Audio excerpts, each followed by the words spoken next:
With 2025 almost in the books, it's time to take stock of the very tumultuous first year of President Trump's second term and what it means for 2026 and beyond. Trump has transformed the country in countless, often unprecedented ways by barreling through boundaries and at times ignoring the limits of the law, slashing the federal government, issuing sweeping tariffs and sparking a global trade war, cracking down on immigration and targeting political enemies, and so much more. But first, how are voters feeling about his presidency so far? Let's begin with CNN's chief data analyst, Harry Enten, to walk us through what the polls say and how they've changed. Hey, Manu. Look, 2025 was not exactly the best year for the President of the United States. He started off in pretty gosh darn good territory, right? Trump's net approval rating in January, he was 6 points above water, pretty much above where he was during his entire first term in office. But look what happens come December. 12 points underwater, way down there. That is an 18-point decline during the course of the year. Now, what has driven Donald Trump's decline in his net approval rating? Well, it's independents. That is the name of the game, baby. Look, in January, Donald Trump's net approval rating among independents was about even, minus 1 point. Not too hot to trot, but not too bad either. Now, whoosh, we're talking about 43 points underwater come December. That is a decline of 42 points on his net approval rating. Donald Trump is hanging out with Jacques Cousteau. That is how far underwater Donald Trump is with independents at this point. Now, what issues are driving this decline in Trump's approval rating, his net approval rating? Well, let's look at two of the key issues, right? The economy, the reason that Donald Trump was elected to a second term back in January, he was in pretty good shape at plus 9 points on the net approval rating. But look, come December, 16 points underwater. That is a decline, doing the math quickly here, of 25 points for Donald Trump on the key issue of the day, the economy, the reason he got a second term. And then, of course, immigration, which Donald Trump has really focused in on during his second term in office, something he has been focusing on since he first ran for the presidency all the way back in 2015. Well, in January, he was 9 points above water on the issue. Now he's 6 points below water on the issue. So on the key issues of the economy, inflation, going in the wrong direction for Donald Trump. Now, there is a bit of good news, or at least some solace that Donald Trump can take when you compare him to other 21st century presidents at this point in their second term. Look at their net approval rating. Trump is 12 points underwater, but Barack Obama right nearby at 11 points underwater. George W. Bush also right nearby at 10 points underwater. So you see this, hey, Trump isn't doing so bad, but here's the key nugget to keep in mind. Their parties, Barack Obama's and George W. Bush's, both suffered major losses come the midterm elections in their second term. Why? Because, take a look here. Okay, term two, negative net approval ratings at this point. Did they go positive by the midterm elections? In Barack Obama's case, no, it didn't happen. His party lost control of the Senate, suffered major losses in the U.S. House of Representatives.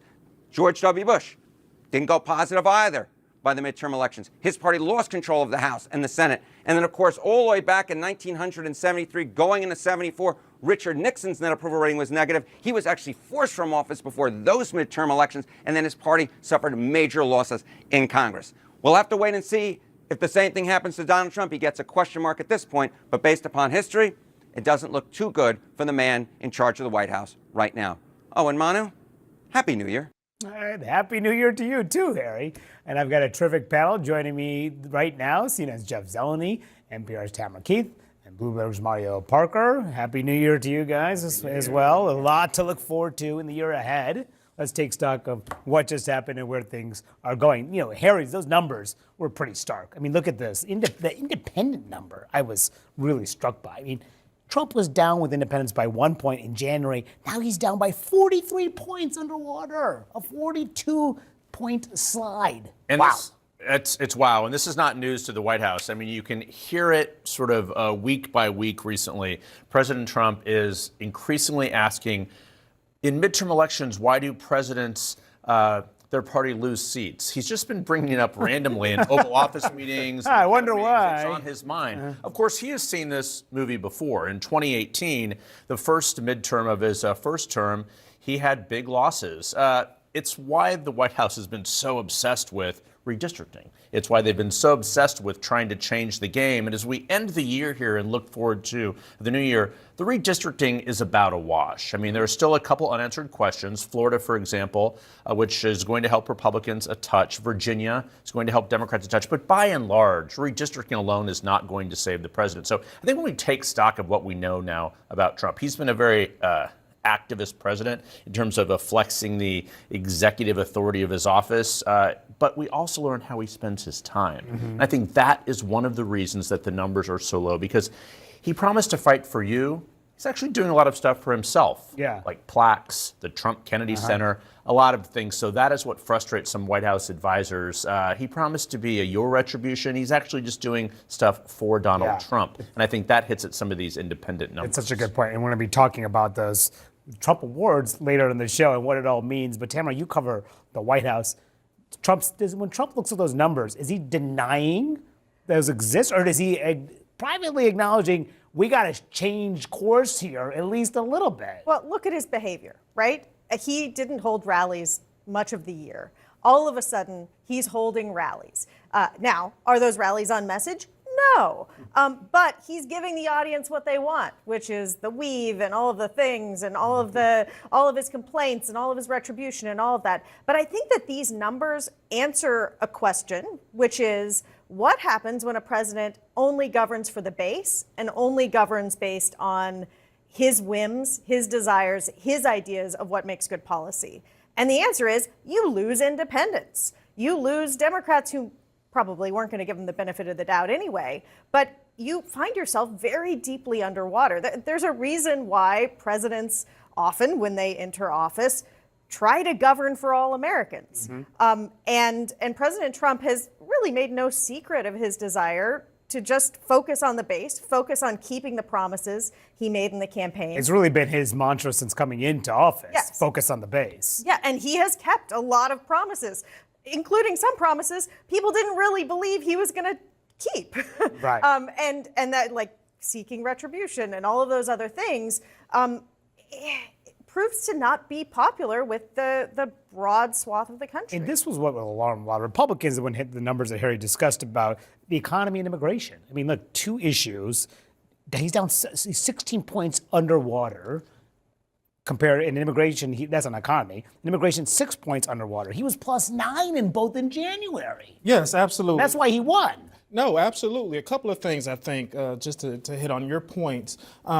We're at the decade mark of Trump, right? Coming down the golden escalator. Arguably, out of all the things that we've seen over the last 10 years or so, what's confounded Democrats the most is someone who's made their name, their brand synonymous with wealth for all of these decades to then connect with the working class and blue collar voters who once comprised their own base, right? So as we continue to look and assess whether or not what the future of MAGA is, the state of Trump, whether or not he has this grip and this hold is lasting, what we are seeing is this slippage in his ability to connect with those voters, right? And we see that playing out with the affordability issue. We see that playing out with independents as well. You all know we've covered him for the better part of the last decade. The independents, as long as the economy was good, would hold their nose with some of the heavy-fisted and ham-handedness on immigration or some of the remarks that they didn't agree with. Now, as they worry about whether or not they're going to be able to pay their next bill, they have fear about what the future looks like, they have less tolerance for some of those sideshows as well. It's such a good point. And, as we look back at what he's done this past year, the executive actions have just been stunning. This stat really just says it all here. The executive orders in his first year, as 221 as of December 21st for Trump. Look at that compared to, this is Joe Biden, with 77 for Biden and far fewer for the president's. But even Trump was 55 in his first year. So, I mean, is he accomplishing most of what he set out to do by these executive actions? Yes and no. I mean, initially, some of the executive orders, a lot of those in there are basically the equivalent of naming a post office. I mean, they don't have much purpose. But others are part of a big, I'd say the biggest change in the second Trump term is that they came in with the exact list of what they wanted to accomplish. A lot of them through executive orders. They know their way around the office. Like anyone getting a job for a second time or going back to an office place, they know what they want to do. Like Stephen Miller, for example, his top advisor had a long list of things to accomplish. A lot of them were by executive order. But by And at the beginning, too, they were just doing executive orders nonstop in the first couple months. Right. And it makes the president happy when he signs an order. So some of those are, are basically in name only, but others have real teeth. And we've seen the Supreme Court effectively, so far at least, basically let the administration have their say here. But